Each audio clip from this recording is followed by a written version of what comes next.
Randy Green, I am so excited to be at this exhibit.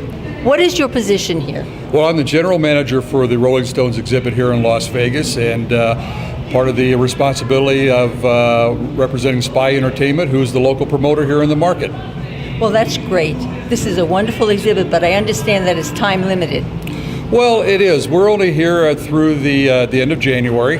We opened in late September, but it's been a great run for us, and there's so many people who have come to this exhibit who are such great Rolling Stone fans, and I think when they come out of the exhibit, they have an experience they never expected, and one that they'll remember for a long time. Sounds great. Can't wait to see it. Well, we'll have to go take a look. And so when you see here is a representation of how life was for the band in those early days, and certainly as a band who was struggling to establish themselves, they were in somewhat modest accommodations, but certainly were probably not the neatniks that might be expected. At this point of the exhibit, you'll also see a drum set that was used by Charlie Watts in the 60s. It was a drum set that was used in most of the studio recordings the band did between 1963 and 1968. This is a recreation of the studio in London where the band first recorded. So what you see here are the instruments that were used. Some of the original equipment that was part of the band at that time continues to be a part of their equipment today. But this gives you an idea of where the first music of the Rolling Stones were created.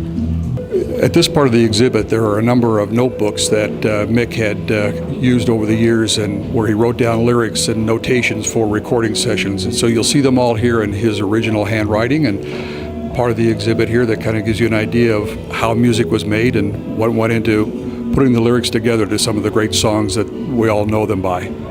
I think one of the things that people find so fascinating in this exhibit, it has to do with the fashion.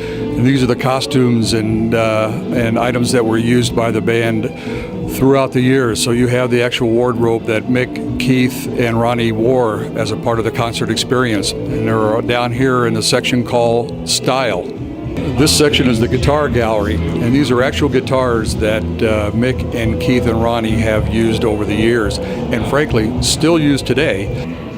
The Gibson guitar that's normally displayed in this case is on tour, as it says, and was part of the instruments that Ronnie wanted as a part of their tour that just completed in Europe 2 weeks ago.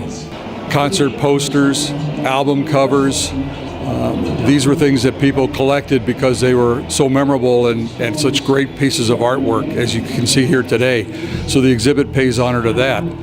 And now today, I think it is probably the most recognizable logo that you will see out there, and a testimony to their continued influence on society today.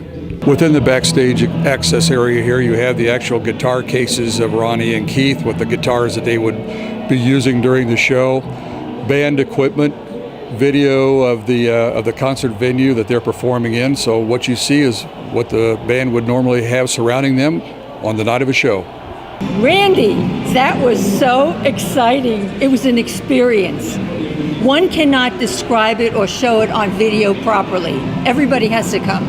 Oh, I absolutely agree. There's nothing like seeing it live. So this is an opportunity for people to do it. We have clubs, and they like to have different experiences. Do you have a group right here? Oh, we absolutely do. If you go to our website, stonesexhibit.com, you'll find all information there in terms of opportunities to be able to see it. The full schedule is there, ticket prices, ways to contact us. So that would be your source of information. Go to stonesexhibit.com. Super. Wow. Helen Lieblein, SCA TV, Anthem Alive.